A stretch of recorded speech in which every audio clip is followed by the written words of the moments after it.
Hello and welcome to the next Metatocracy video. My name is Seth Harris, and I suppose if I were chronologically ordering these episodes, this would be episode number 3. If you've been following, you can now tell that I finally have myself a tripod, and I also got myself a nice little lapel mic, so I probably sound a lot better too.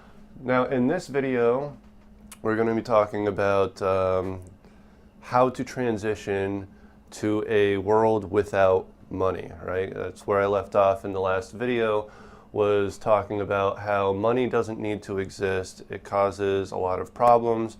It steals our freedom from us. And the only way for everyone in this world to actually exist in a state of freedom is to exist without money altogether, which also means no barter and trade, no anything else, right? All these things are systems of what I refer to as direct and immediate exchange, right? Whether it be an exchange of goods and services or an exchange of money in exchange for goods and services, either way, the system of direct and immediate exchange is the problem of that takes away our freedom in this world. Instead, what we need to replace it with is a system of indirect and transient exchange, right?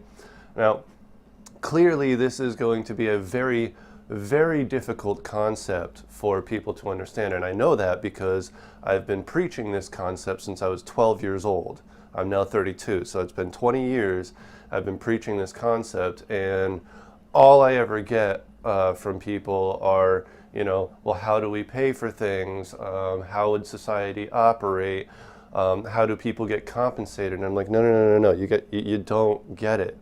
There is no compensation. There is no paying for things, right? It's completely and totally different from what we're used to. The problem is we're so indoctrinated into the system of money and how it works that we literally aren't even capable of thinking any other way. But nonetheless, how do I say this? A world without money, a world with indirect and transient exchange is far and away superior to a world of direct and immediate exchange as we are currently using it. Now, in order to introduce how we can transition to a world without money, I have to go into a bit more detail about the history of money. If you watched the last video, I did briefly go over some of the history of how money was invented and how banks were invented and how taxes were invented and so on and so forth, but I didn't really get all that deep into it because I wanted to save most of that information for this video. So that's part of what we're going to have to go over. So basically all money started with the bill of exchange as created by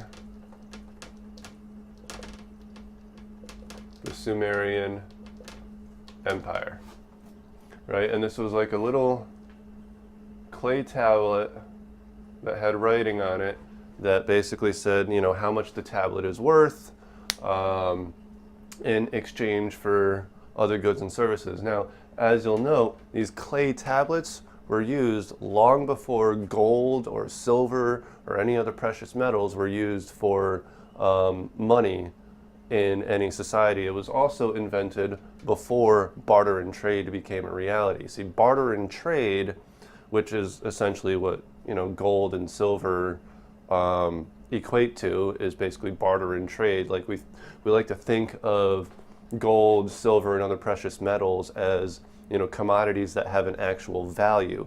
And so when we created the so-called gold standard for money, basically all we were doing was just taking barter and trade and glorifying it to having a metal, a precious metal that could be exchanged for any goods and services, rather than, hoping that what we had on us would suffice for the barter. or the trade of an agreement or a deal. And so in that sense, the gold standard was an evolution of barter and trade, but barter and trade was originally an evolution of what we today call fiat currency, right? Fiat currency is money by decree of law, right? And that's what that's how money was originally invented. It was just a clay tablet called a bill of exchange that had no value in and of itself, but was used as though it had value for the exchange of goods and services in the Sumerian Empire, right? All we've done with the Federal Reserve is come full circle to the original form of money. That's it. A lot of people don't know that, but that's literally all we've done by creating the Federal Reserve notes, or cash money, right? It's by getting rid of the gold standard, right? It's just money by decree of law. So that was the original invention of money. An interesting point to note here is that this money was invented by priests, okay? Remember, all of these ancient societies, like basically actually every society in the history of our planet until the separation of church and state, was a religious theocracy with God at the top, right? That's literally every single society that's ever existed is a pyramid structure with God at the top, a religious theocracy, the priests directly below God, or actually, and the king is like equated with God. So the king is up here with God, and then you have the priests, right? And then you have,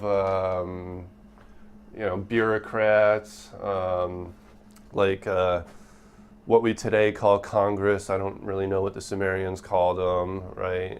Senator, the word senator I don't think was really invented until, what was it, the Roman Empire, something like that.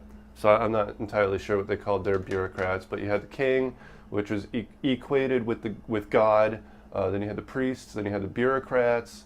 Below the bureaucrats were the military, the soldiers. Below the soldiers were the farmers, and then below the farmers were the merchants, like businessmen, so on and so forth. And then finally, you had the serfs, or the slaves, down at the bottom. Everyone else, right? So this is the original, format of society. The priests are the ones who invented the money. The priests were also the scribes of the society. And so they were the only ones capable of writing the clay tablets in order to create the money. So basically these priests represented basically the first banking system, along with their invention of the money. An interesting point to note here is that despite the fact that we have ventured away from the religious theocracy after the separation of church and state, we still are using the same exact pyramid model structure, except rather than it being the king at the top, followed by priests, it's now the banks are at the top, followed by international business corporations, followed by governments and various layers of governments at that, followed by military, followed by employees, followed by slaves. And the only difference between employees and slaves is that slaves don't make money and employees make a minimal amount of money. And so there you have it. We're still basically organized according to a religious theocracy. Even though we don't operate supposedly as a religious theocracy, although we actually kind of do. They claim to have separation of church and state, but here in America, we won't elect a president unless he's Christian. So what's that tell you? All right. Pyramid structure aside, let's get back on money. So it was invented by the Sumerian Empire. Summarizing it all, we then move forward into the future. People start to realize that these clay tablets actually have no intrinsic value. It's not working out, and so some nations start trying this whole barter and trade thing, where you trade your goods, your services for the goods and services of others. That leads to a problem, however, because I'm sorry, I don't know all of the dates and which society is doing what here, but this is the basic timeline of how this all transitioned up till today. So certain societies realize clay tablets, money without intrinsic value, the people essentially realize money has no intrinsic value, and so we try to enact the barter and trade system, but that ends up causing problems because not everybody is able to trade what they have for something else, because it all depends on, the value of it depends on how much that other person needs it, right? And everybody has different things or different amounts of different things, and they also need some of those things for themselves. So, and the people on the bottom of the pyramid have basically nothing to trade because they don't own anything, and so there's just this whole slew of problems that come with barter and trade, where not everybody's able to actually trade, and so thus comes the gold standard, right? So we invent the gold standard, which is basically a glorified version of barter and trade. We say, okay, well, we'll take these certain commodities, which we believe to have an intrinsic amount of value due to the 3 rules of money. Let's see if I can remember them. One is that they have a limited amount of existence, which gives them an intrinsic value. 2 is that they have a usefulness, and thus have an intrinsic value. What the hell's the 3rd rule? Actually, I wonder if I can look that up real quick. Okay, no. This is all just giving me information on how to make money. It's not working. Sorry, I can only think of 2 of them.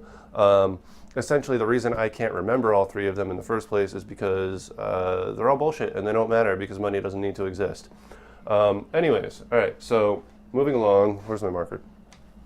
We invent the gold standard to basically evolve barter and trade to something that can actually work for everyone. If you have gold, you can trade it for anything, or silver, or copper, or whatever. They all had different values, but it was just basically called the gold standard. All right, and so that was around for a very long time, like thousands of years.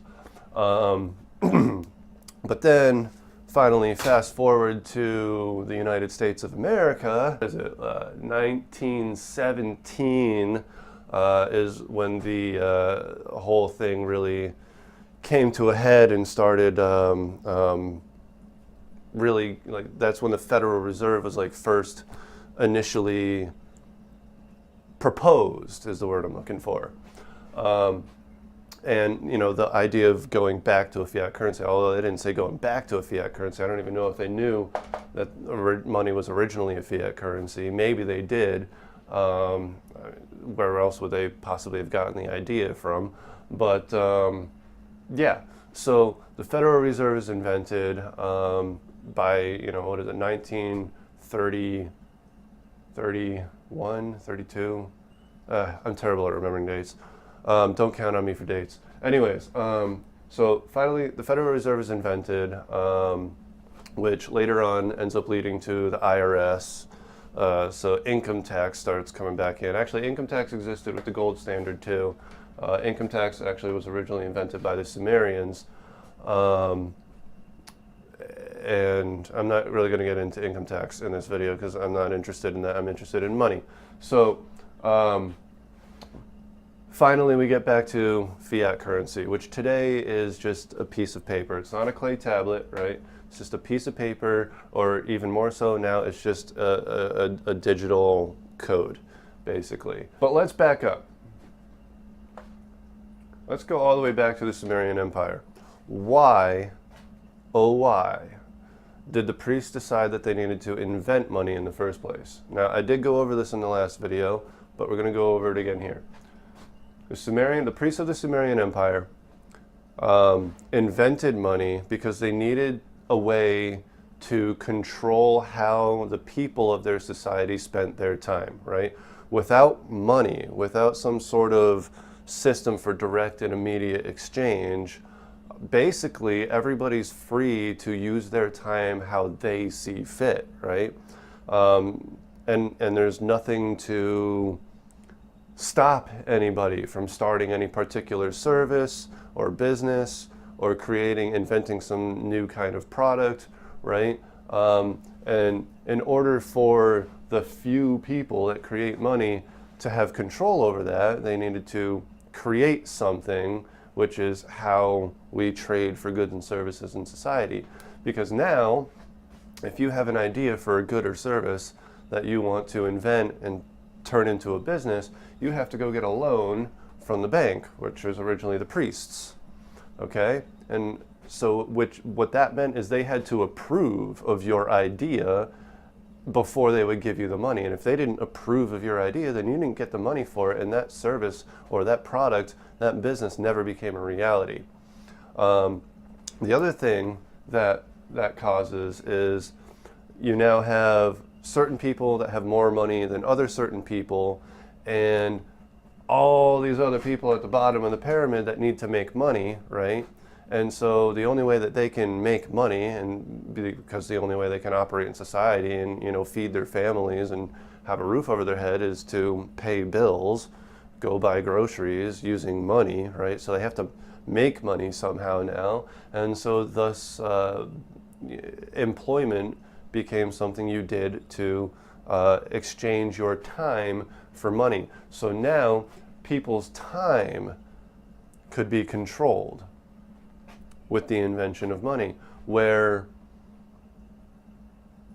those who had money told you what to do, and if you did it, they paid you, and if you didn't do it, you didn't make money, you didn't get paid, right? So now it's just a whole control mechanism, and unfortunately it comes with a whole slew of other problems, you know, psychological issues, such as, you know, creating greed, forcing everybody into survival mode, you know, all the people on the bottom of the pyramid that are making minimal amounts of money, you know, it forces us into this mode of survival, which, by the way, is a selfish behavior, because when you're focused on survival, you can't be focused on, you know, what you'd like to do to help others. Instead, you're too focused on what I have to do to help myself. And so it creates this selfishness within us, right? Which the pyramid structure does as well. We're going to go over the pyramid structure again in the next video, and the three primary problems with that. But in any case, so survival mode forces people into this, you know, selfish habit of selfish behavior, right? Which therefore, you know, eventually people start working their way up the pyramid. Well, the further you go up the pyramid, you don't, like, eventually, yeah, you start making enough money where you don't have to be in survival mode anymore. But since you've been so habitually ingrained into selfish behavior for so long through survival mode, do you think that that selfish behavior just disappears because you're suddenly making more money? No. If anything, it gets stronger, right? You become greedier and more corrupt the higher you up this pyramid you go, because you started at the bottom of the pyramid where you had to be entirely focused on selfish behavior. You had no time to think about others because you were too busy making sure that just yourself and your family could survive, okay? So it takes away our freedom, it puts us into servitude, takes away our ability to be creative, inventive, and basically start any venture that we'd like to start, because it puts the, you know, payment of that into the control of just a few individuals called the banks. Back then the priests, today called the banks. So let's see here. Kills our freedom, puts us into mode of selfishness, generates corruption. And that's really all it does. You know, it's not like it actually does anything good for the world. It's a control mechanism. Money is meant to control people, not resources. Okay, that's one of the biggest arguments I get with money is, well, how are we going to control resources and the organization and the distribution of resources? How are we going to control that? How are we going to control like who gets what and how much food this person should get and how much food that person should get, how much water this person should get and that person? And it's like, okay.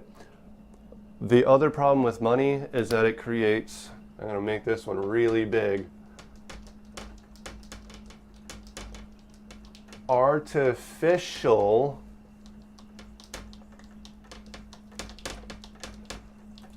scarcity. Make that look more like an A. Okay? What do I mean by artificial scarcity? What I mean is that it's creating a scarcity that isn't real, okay? The only thing scarce in this world is money. There is no scarcity of any other resource in this world. There's an abundance of water, there's an abundance of minerals, there's an abundance of precious metals and other metals and metal ores. There's an abundance of food, okay? We're just not growing it properly because we're more focused on money than we are on food. We're more focused on money than we are on minerals. We're more focused on money than we are on, what's another good resource? Actually, we're more focused on money than we are on protecting our environment, okay? If we're not careful, if we don't get rid of money soon, we won't have any resources left because we'll have, this whole consumerist freaking mentality that money puts us into is depleting the earth of her resources. We're polluting the earth. We're, global warming. We're destroying the planet. And if we don't stop doing that, then there won't be any resources for us to share. There might not even be us to require sharing resources, okay? So we really need to transition to a world without money as quickly as possible.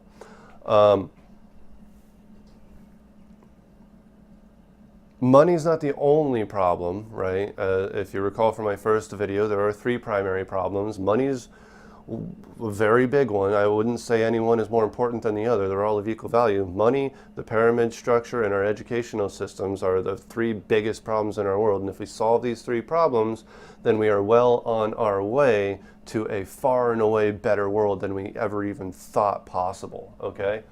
Now, artificial scarcity, there is still absolutely no real scarcity in this world. If we farmed properly, and today we're coming up with better technology where we can take 1-acre plots of land and turn them into 20-acre farms just by putting farms right on top of each other inside greenhouses, right? This is possible, okay? So there's no scarcity of food in reality. In fact, here in America, we throw away more food than the rest of the world consumes. I don't know if that's really a fact, but it sounds great, and it's probably almost true if it's not true.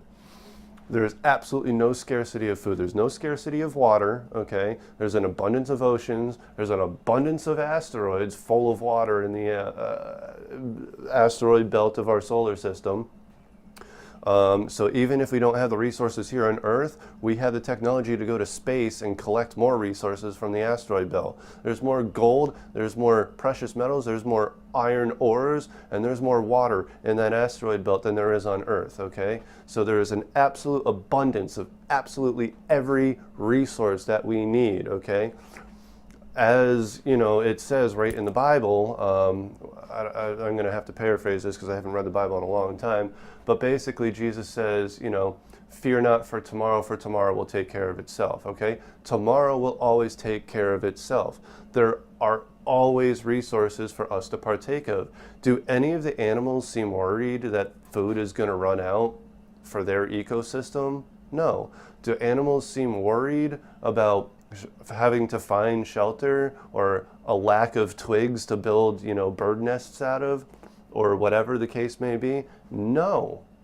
right? Because this planet and this solar system have an absolute abundance of resources, everything that we need. In fact, there's such an abundance of resources that we don't even have to worry about how we would all share it.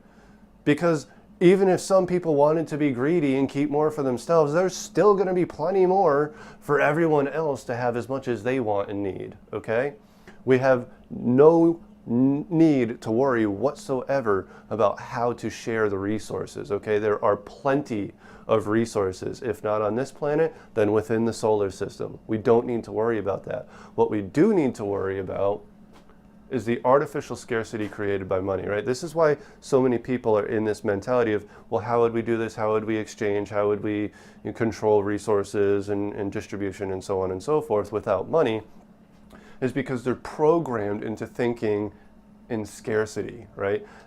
Most people literally believe that because money is scarce, everything is scarce. Like people probably have it stuck in their heads, despite the fact that nobody's ever said anything like this. They probably have it stuck in their head that there's as much money in this world or as much value in this world as there are resources, right? But that's actually not true. There is far and away less money in this world than there are resources, okay?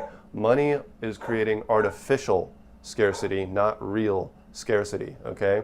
Without money, we would all be living in abundance all the time, and we wouldn't have to worry about how to distribute it or how to share it. We wouldn't have to worry about that at all.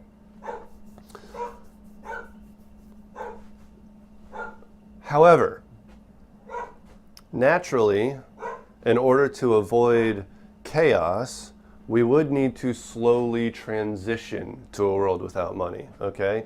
We can't just stop using money overnight because, again, people are so programmed into scarcity that they would immediately just begin, this whole rebellious chaos. Everybody would be stealing from each other and so on and so forth if it just ended overnight like that.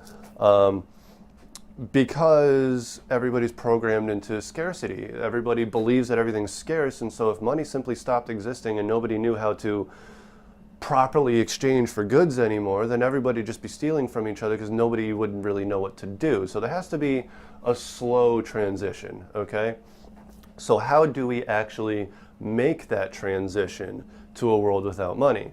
And obviously you have to make that transition at first using money and slowly stepping through that, okay? So the idea that I came up with after 20 flippin' years of thinking about this and meditating on it and researching and developing different ideas, I finally came up with an idea which is an evolution of our current central banking system.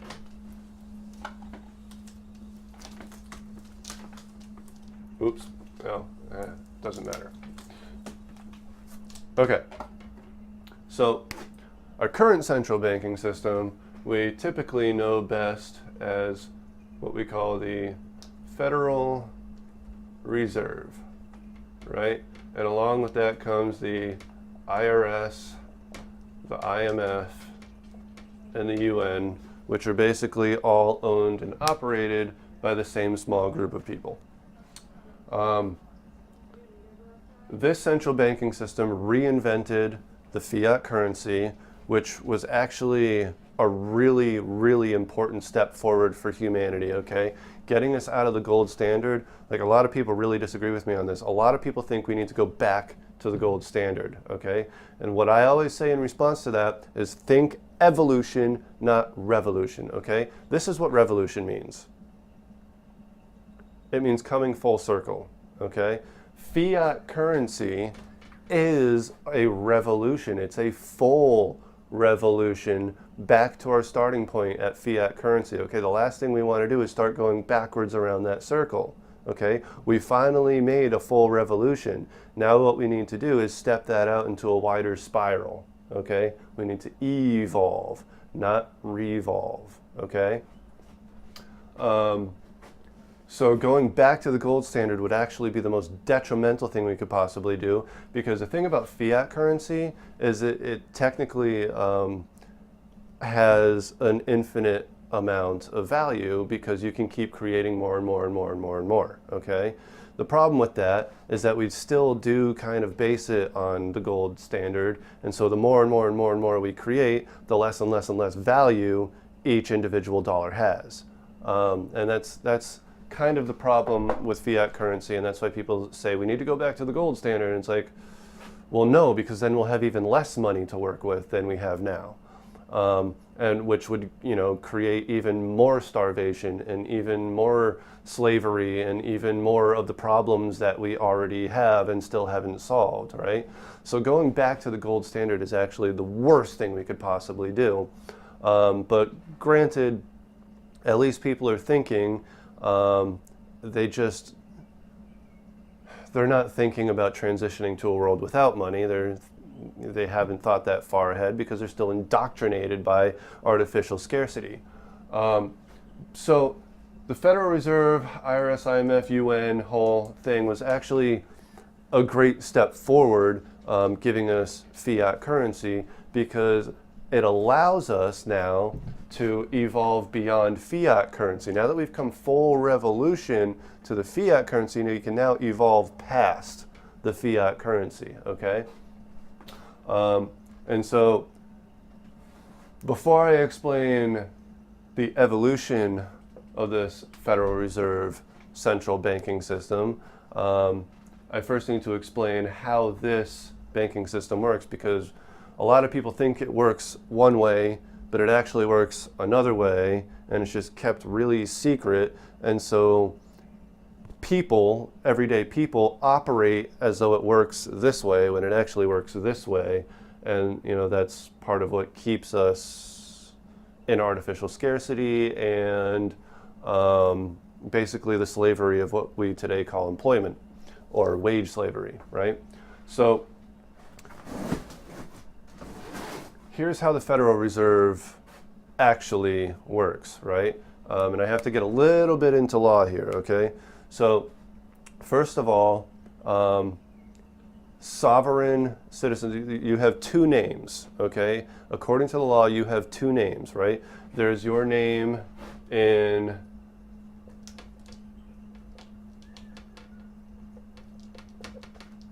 all capital letters, right? John Doe, all capital letters.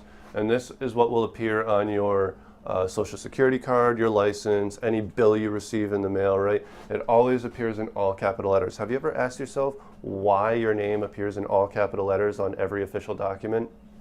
There's a reason for it, okay? Corporations.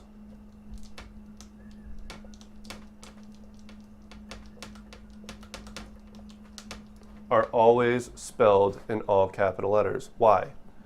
Because dead people, you ever look at a grave, go to a graveyard, stare at a grave for a little while, you'll notice something. Every name is spelled in all capital letters, okay? This is where it begins. All dead people, right, corpse, are spelled in all capital letters. Corporations are legal entities, right? They're not real living people, but they are legal entities. So by decree of law, they are actually considered a person, right? But only by decree of law. They're a legal entity, they're not a real person, so they are considered dead. That's why all corporations are spelled in all capital letters. Your name in all capital letters is a corporation in your name. It's not you. It doesn't even represent you whatsoever. It's your name in all capital letters representing a corporation in your name that is owned by guess who? Not you. Your government. Your government owns that name. It is this name that owes taxes to the IRS. Not your real name, which is only spelled with the first letter capitalized, right? That's your real name. Only the first letters are capitalized, right? Because you're alive, you're well, you're healthy. That's your real name. This name represents your actual flesh and blood body. This name represents a corporation in your name. A lot of people don't realize that. When you walk into the court of law, if you've ever been in the court of law or you've seen those TV shows where people in the court of law, they ask you to raise your right hand and state your name, or ask you, are you such and such name? And you say yes, right? That's typically what everybody does. You're like, well, yeah, that sounds like my name, so yes. Well, when they ask you your name, they're not asking you for your real name. They're asking you for your corporation name. Because the second you admit to being this corporation, every letter of Admiralty Maritime law can be used against you, right? That's why in your Miranda rights, they say everything you say and do can and will be used against you, okay? Can and will. Why? Because they're treating you like a corporation that is subject to Admiralty Maritime law, right? The natural flesh and blood body is not subject to Admiralty Maritime law. It's subject to natural law and common law. And the people on top of the pyramid of society, right, these guys, they know that.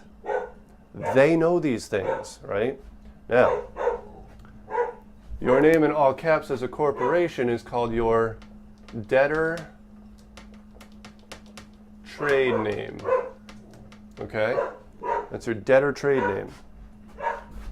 Your real name, spelled with only the first capital letter, as your natural flesh and blood body, is known as the creditor, okay? So you are, right now, both a creditor and a debtor, but you are operating only as a debtor, right? All money represents a debt, okay? All money was created by these guys and is owed back to these guys, okay? It's all a debt. All the money that you think you own, you don't own it. These guys own it, okay? And whenever they want, they can recall it because they have the power to, it's their money, right? Whenever they want, they can take all the money in the world right back. At least anything that's in digital form inside the banks. Anything that's not in digital form, anything that's in cash, you know, they would literally have to send people to go collect it. But these guys own it. Of course, if they did instantly recall all the money in the world, well, suddenly it would be worthless and they wouldn't be able to use it. And why would anybody continue accepting such money if it was all recalled, you know? So it's not something they actually would do, but they could do it. It's their money, they own it, you don't, all right? But here's the interesting thing.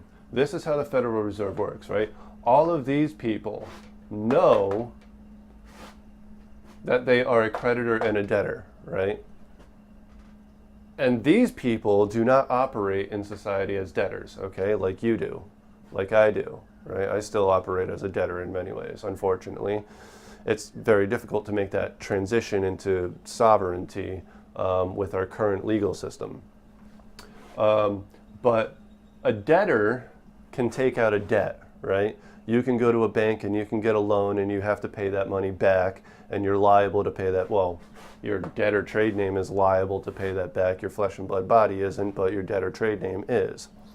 And this is why you can do certain things to get your money canceled, or to get your loans canceled, but I'm not going to really get into any of that in this video. But these guys, they operate as creditors, right? As creditors, they can create money, right? Because that's what a creditor does. A creditor can create money, a debtor has to pay money back, right? If you create money as a creditor, you don't owe it back. If you have money created for you as a debtor, you owe that money back. Now, here's how it works. When you go to, say, buy a new car and you're signing all the paperwork for the loan on your new car, right? This is how that works. Within that paperwork is something called a promissory note, right? Much like a bill of exchange. It's a promissory note. The value for the car is written into there. You sign that promissory note under the witness of that salesperson, right? All promissory notes have to be signed under a witness. So you sign, the creditor, sign the promissory note, and that is what creates the money out of thin air in the fiat money system to buy that car. Okay, so when you as a creditor sign that promissory note and that gets sent to the bank, okay, that bank creates the money, sends it to the car company to pay for that car, you get the car, but now, because of the rest of that paperwork, and according to your own beliefs, you, the debtor trade name, have to pay back all the money that you, the creditor, just created, okay? And you think you have to pay it back to the bank. Really, you don't have to pay it back at all because you're the one that created it. What are you going to do, pay it back to yourself? Think about that for a moment. Obviously, if you created the money, you don't have to pay it back to yourself, right? But this is how it works, right? What happens when the bank receives the promissory note that you signed as a creditor? What they do is they create that money twice, okay? Once that money goes into the account payable, all right? The account payable is the money that you owe as a debtor, okay? The other one is the account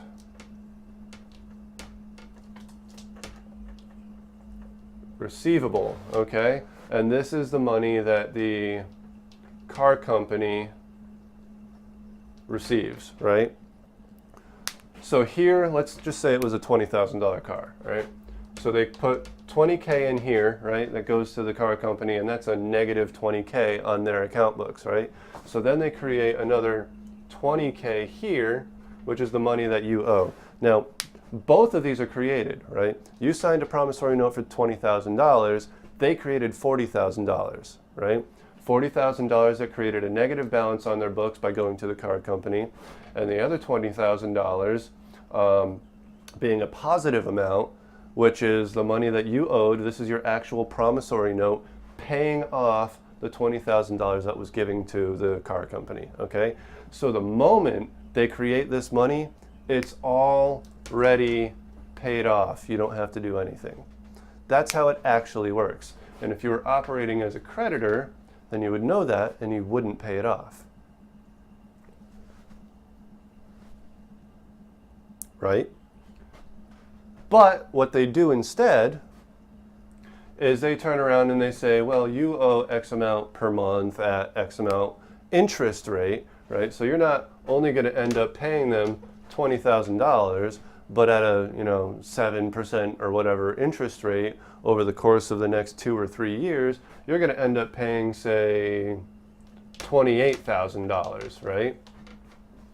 And so you lost $28,000 by taking out that loan, and the bank made $28,000 by taking out that loan from you taking out that loan, right? From you creating this $20,000, the bank made $28,000. Okay, this is how it actually works, right? So the bank is not only making 100% profit on every loan that you take out, they're making more than 100% profit on every loan that you take out. They're the only business in the world that does that and that can do that. If I tried to charge a 115% profit rate in my business, I would go out of business instantly. Nobody would be buying my services. But the only reason it works for banks is because fiat currency. When you sign that promissory note, that money's created out of thin air. They're not taking money from somewhere else and giving it to you for you to borrow that has to be actually paid back, right? It's not like they're a family member loaning you money, right? No, they're just creating it out of thin air, and they're creating it twice. One for a negative balance, one for a positive balance. Their account books are offset. Everything they receive from you as payment is profit. Okay? This is how it actually works. And it's the same for the IRS. It's the same for the Federal Reserve, okay? How it works with the Federal Reserve is this is like where the initial money is created. I mean, every bank creates money with every loan that it goes out, but the government, right, creates, what's that called? Some sort of bill.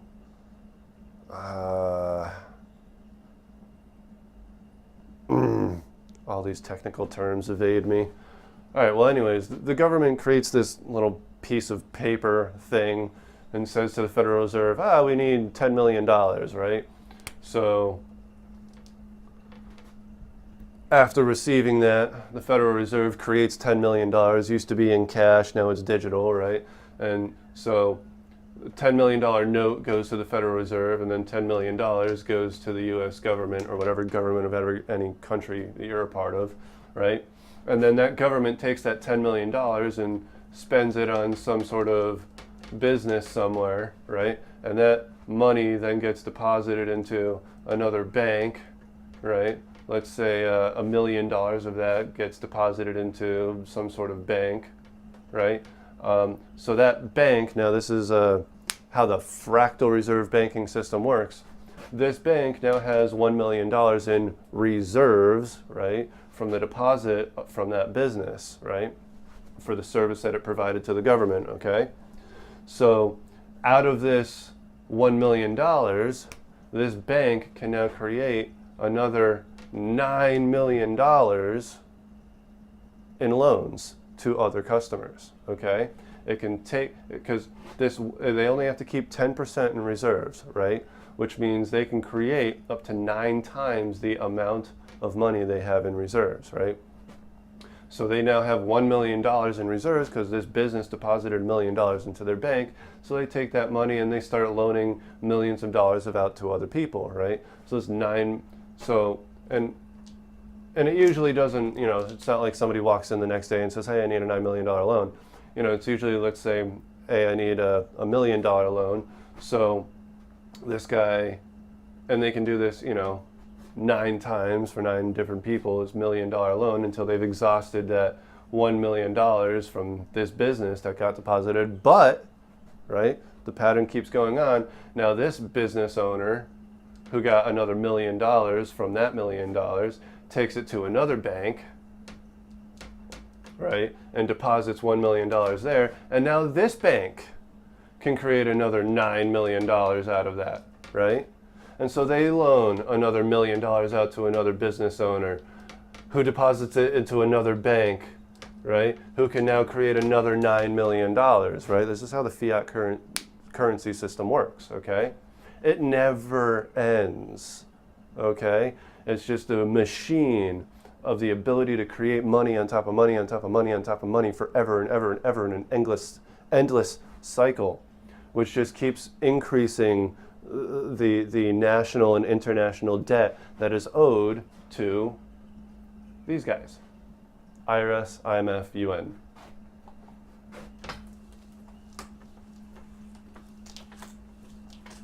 And so now that you know that, we can talk about how to evolve that central banking system into a central banking system that can help us transition to a world without money. And wow, 50 minutes, huh?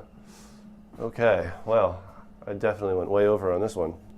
I usually try to keep these videos down to a half hour, but hey, it is what it is. All right, so here we're going to explain how to actually create this transition. The idea that I came up with is an evolution of the central banking system for another central bank that I call Holobank. Okay?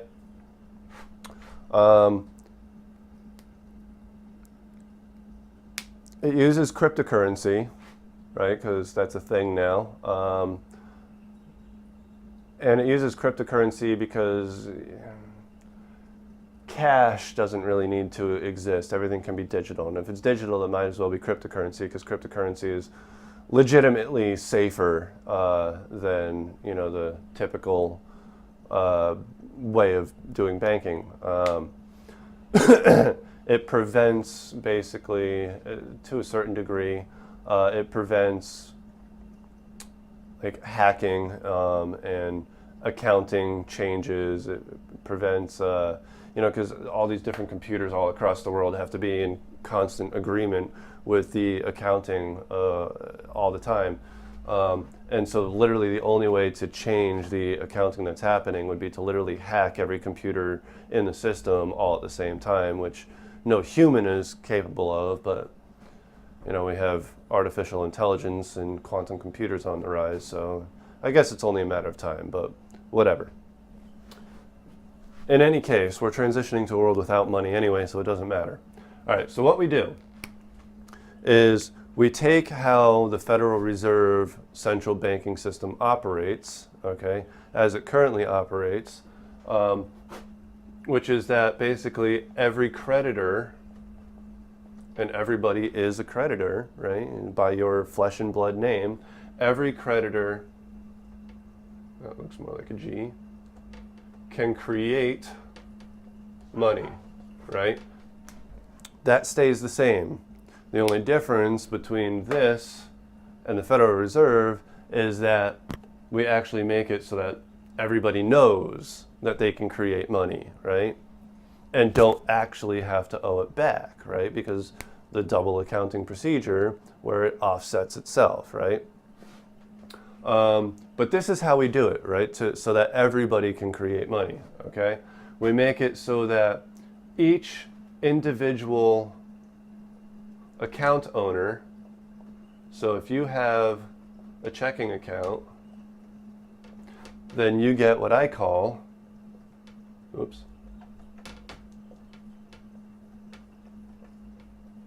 a holo checkbook, right? Which is like a paper checkbook, but it can also be digital, like an app in your phone, so you can make digital payments. It could also be digital, like a card, Either way, it's referred to as a holo check, right?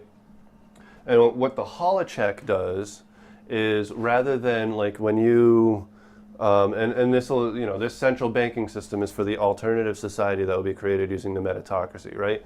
So it's only for businesses within that alternative society. You're not going to be able to go to a business within any other society and do this. You're only going to be able to do this within our alternative society, right? It's our central banking system for our alternative society.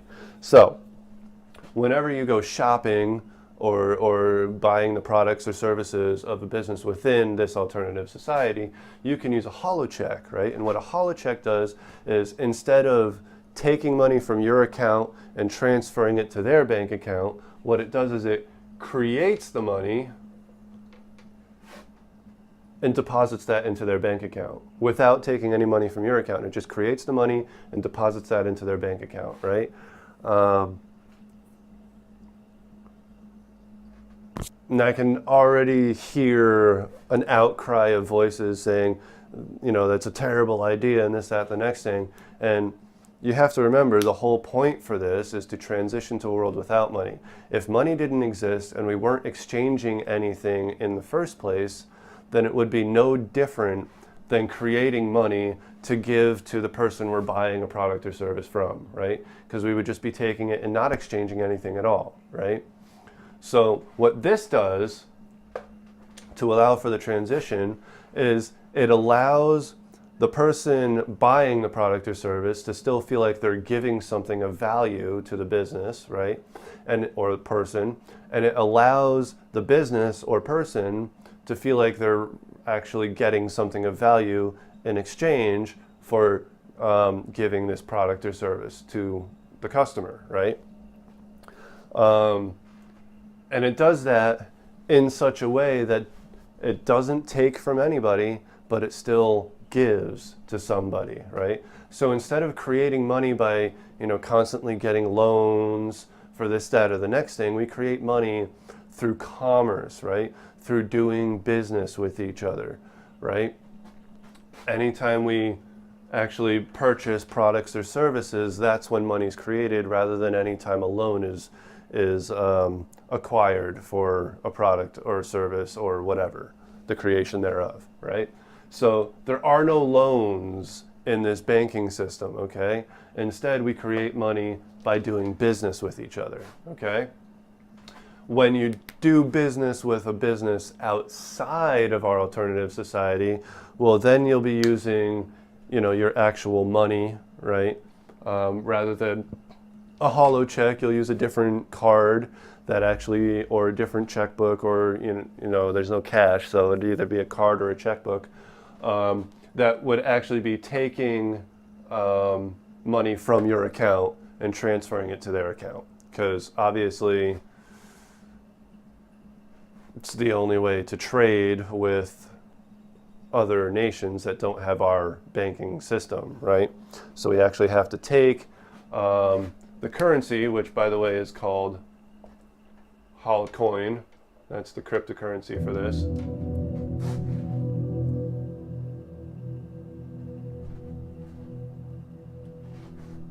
Right, that's the name of our cryptocurrency, Holocoin. That's still too loud. And then, basically anytime these holocoins get transferred to a different account at another bank, they automatically are exchanged value for value.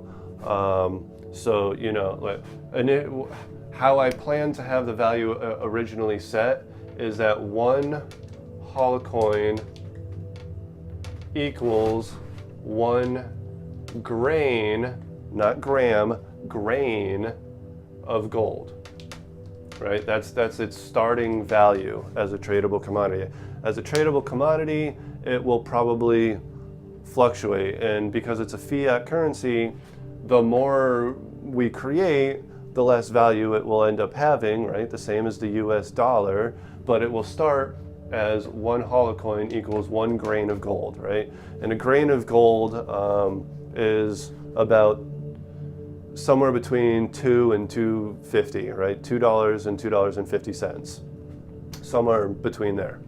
So one holocoin will equal about $2 to $2.50 US dollars, right? At the start, and then as more and more and more money gets created over time, it'll slowly begin to lose value, just like every other currency in the world.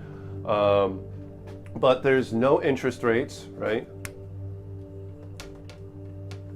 No interest because there's no loans, right? This money doesn't represent a debt, right? It's not owed to anybody because everybody is the creditor, right? So there's no interest, no debt. It's not a debt-based monetary system. It's a credit-based monetary system, which literally means, like, the Federal Reserve being debt-based creates a negative balance over time, right? This national debt ticker that we see constantly going on the rise, creating a larger and larger and larger negative balance, which eventually is going to come to a head and crash the whole monetary system. Well, this is actually the complete opposite. It creates a positive net value because it is credit-based rather than debt-based. As a positive net value, anytime holocoins are transferred into another nation's banking system, it actually lowers their national debt, right? So this is one of the ways in which we actually mutually benefit other nations that we exist within with our alternative society in order to maintain peaceful relations with other nations that we are existing within, right? Because the alternative society for the Metatocracy is going to be a global society without borders based on networks of businesses, right? So we are going to exist within other nations, and if we don't want to be stepping on their toes, then we need to actually create a mutually beneficial relationship with them. Number one, through commerce and business, by providing them with products and services that they need, right?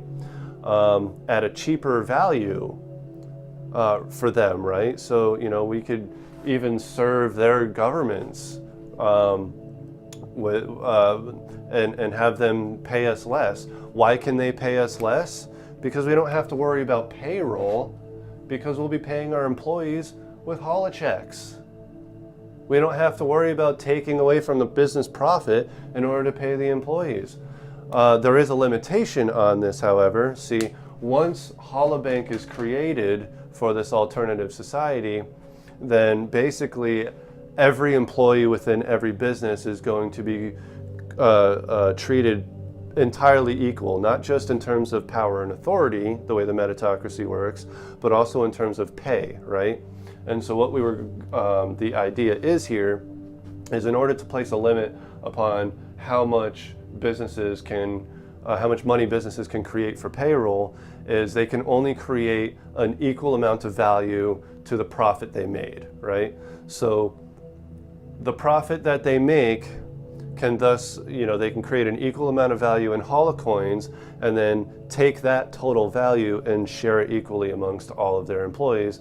Because, and trust me, I've done the math on this millions of times by now, without doing that, each and every employee, if you were to disperse the profit evenly to every single employee in a business, every single employee is making more than minimum wage. But, let's say you had a business wherein the one at the top of the pyramid is making like $10 million a year, and the ones at the bottom of the pyramid are making $10 an hour, right? Well, if you take all of that money and disperse it equally amongst every person in that business, the amount of employees that business requires, every employee is now making about $50,000 to $75,000 a year.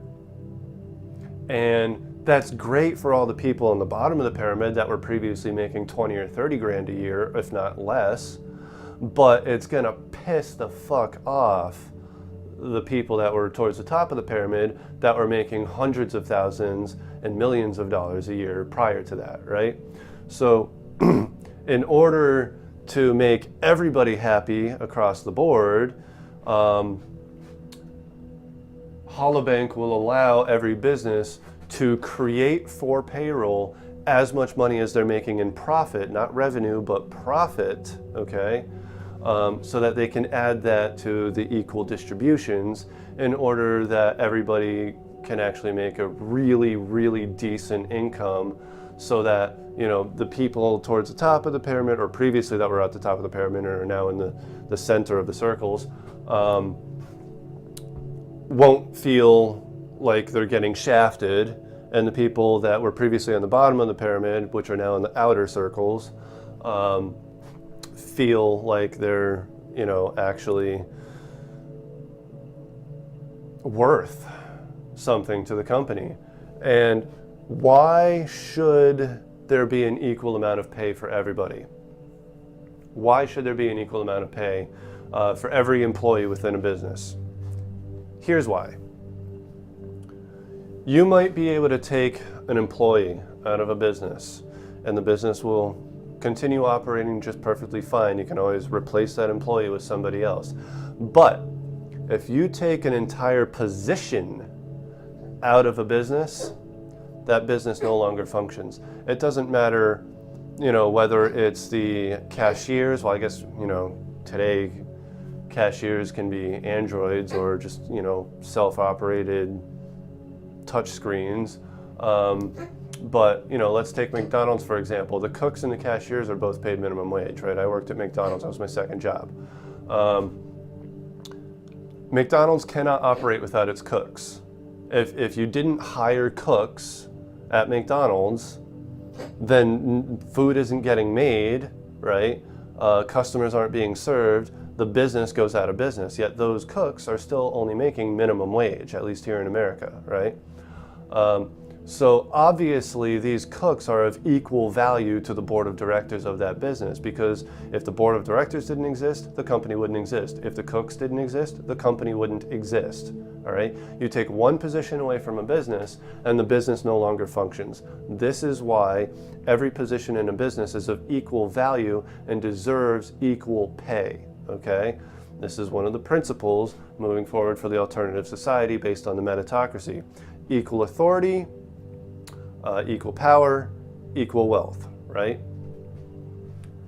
You must have equality all across the board. Now, until Holobank is created for this alternative society, which the alternative society itself doesn't even exist yet. I'm still in the process of creating that. But before Holobank has existed, equal pay is simply not possible. Because it's just not realistic with the monetary system the way it currently works.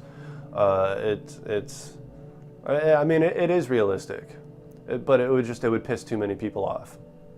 So it's not viable and it's not practical without Holobank. Holobank makes it viable and makes it practical, okay? Because it allows us to create within a limitation money for payroll in order to increase the amount of equal distribution of wealth for all of the employees, okay?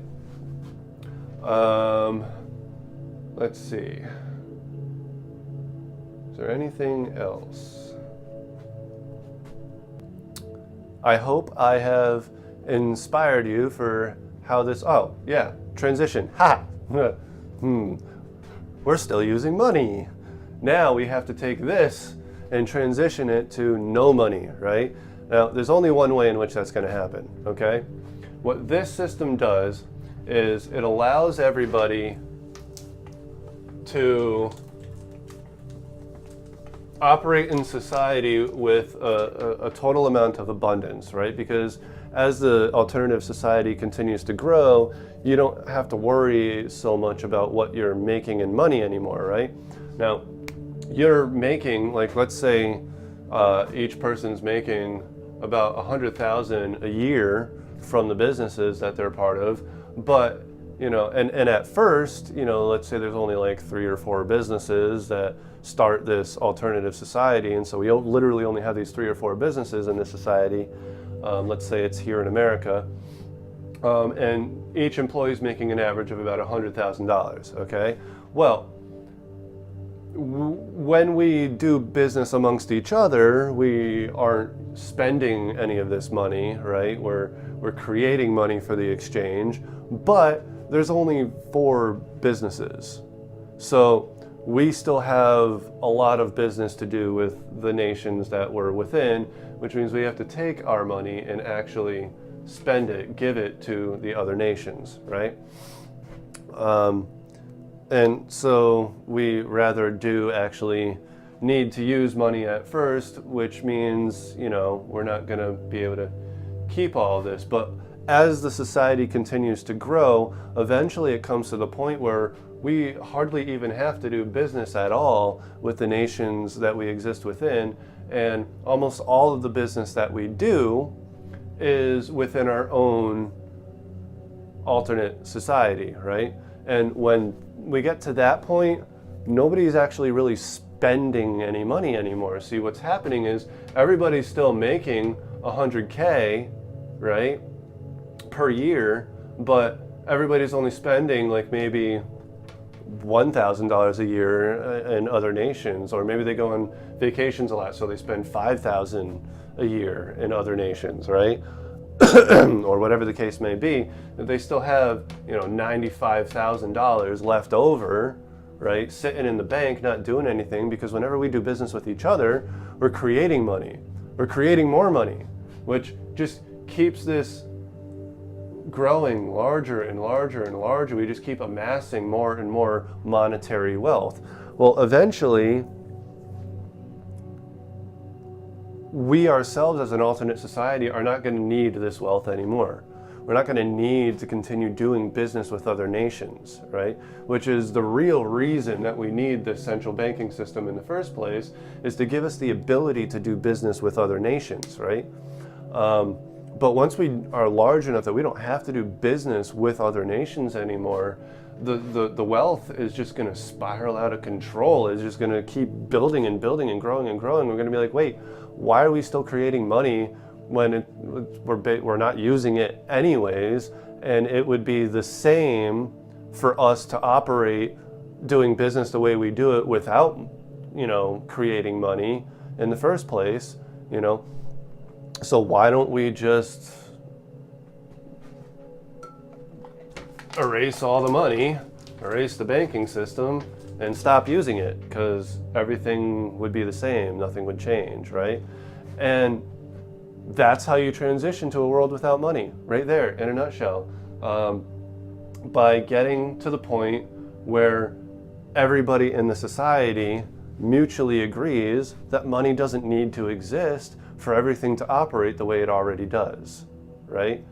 And granted, the way things are right now, we don't need money to operate the way we already do. It's just we have to overcome that mentality en masse for all the people around the world before we can actually make that transition and get rid of money altogether. So this central banking system for this alternate society, which will continue to grow throughout, the years across the entire globe, is how we can eventually transition to a world without money. And the beautiful thing about it is when we decide to shut our system down and stop using money, we can take all that money and give it to the other nations and totally cancel out all of their debts, which frees them. And they can continue doing whatever the fuck they want to do, but at least now they have a bit more longevity to keep doing what they do, the way they do it. In the meantime, we're going to continue growing and we're going to continue operating without money because we don't need it. It's not necessary, and we've come to realize that. And finally, now after an hour and 15 minutes of this video, you now know how we can transition to a world without money. And so I hope that inspires you to participate in the creation of this alternative society and in the creation of Holobank, a central banking system for this alternative society, so that we can actually begin making this world legitimately a much better place for all of mankind.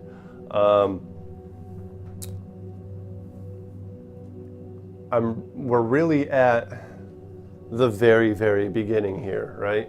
I've only been in business for 1 year in my home improvement company that I took over from my father. Before I took over it, I was determined to find a different organizational system for this business. I discovered what that organizational system was about 3 years ago. I call it now the Metatocracy. And I've since realized that this organizational system can be used for more than just a business. It can be used for an entire alternative society. And after my studies of law, I realized how important it was to create an alternative society. And that'll be some future video that we'll get into why the creation of an alternative society rather than the changing of current societies. That won't be the next video, but maybe the video after that. I'm not entirely sure, but we'll definitely get around to that. The next video is going to be, we're going to go back and talk about the pyramid system again, and we're going to talk about the 3 primary problems of the pyramid system. Okay? So that'll be our next video. And until then, God bless, namaste, peace, whatever word suits your fancy, and hopefully, again, I've inspired you to want to participate. And if you do want to participate, what we need right now are business owners to take on the Metatocracy as a business structure, to at least begin operating with equality across the board for all of their employees in terms of authority and power. If not wealth yet, they don't have to wait till Holobank is created, but we could at least make everyone equal in authority and power. And it's a network of businesses, so what you would be doing is you would be joining the alternative society as one of the businesses in that network across the globe. So that's what we need right now, and hopefully you are very much interested in joining this endeavor. And if you are, I would very much like to talk to you. My contact information can be found in the comments below. And I guess that's it. Hope to hear from you soon. Again, if you like these videos, you want more information, make sure you subscribe so that way you can get each new video as I update them in your feed or whatever that's called, your little bell dingy. Yeah. Okay. All right. I will see you another time.